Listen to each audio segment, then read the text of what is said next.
Assalamualaikum warahmatullahi wabarakatuh. Saudaraku sebangsa dan setanah air, hari ini kita akan membahas satu peristiwa yang menyayat hati di negeri yang katanya kaya, tapi anak-anak kita terpaksa belajar di tengah kebun sawit.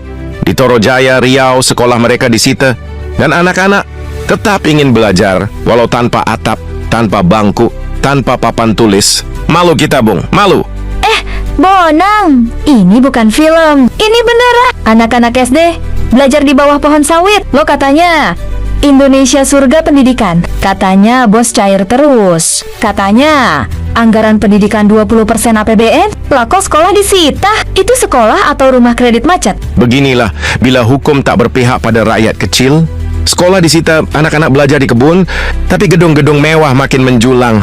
Sementara bendera merah putih masih dikerek tiap 17 Agustus. Pertanyaannya, untuk siapa kemerdekaan itu? Untuk anak-anak petani sawit? Atau untuk para pengusaha dan pejabat yang makin kenyang? Wahai pemerintah, kalau anak-anak rakyat kecil nggak bisa sekolah, apa artinya kita berdiri tegap di depan bendera sambil nyanyi Indonesia Raya? Apa maknanya Pancasila kalau anak-anak dibiarkan belajar di tanah becek? Nggak usah banyak janji di panggung kampanye. Cukup turun ke kebun sawit sana. Lihat sendiri bagaimana masa depan bangsa ini dikorbankan. UUD 1945, pasal 31 ayat 1 berbunyi, setiap warga negara berhak mendapat pendidikan. Tapi kenyataannya, yang mendapat pendidikan layak hanya mereka yang punya uang. Yang sekolah di ruang nyaman hanya mereka yang tinggal di kota besar. Lalu apakah anak petani sawit bukan warga negara?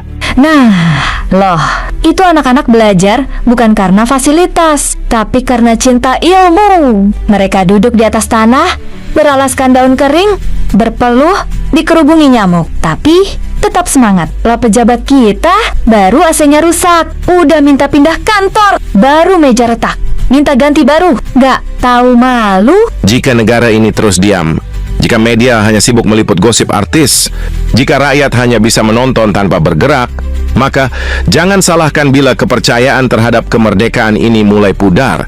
Karena kemerdekaan sejati itu bukan hanya bebas dari penjajah, tapi juga bebas dari ketidakadilan. Udah deh, Bonang, besok-besok anak-anak kita suruh aja belajar di mall, biar disangka kaya. Atau sekalian live TikTok sambil belajar, biar bisa dapat endorse buat beli papan tulis sendiri. Saudaraku, Torojaya adalah wajah Indonesia yang jarang kita lihat. Tapi itu adalah kenyataan.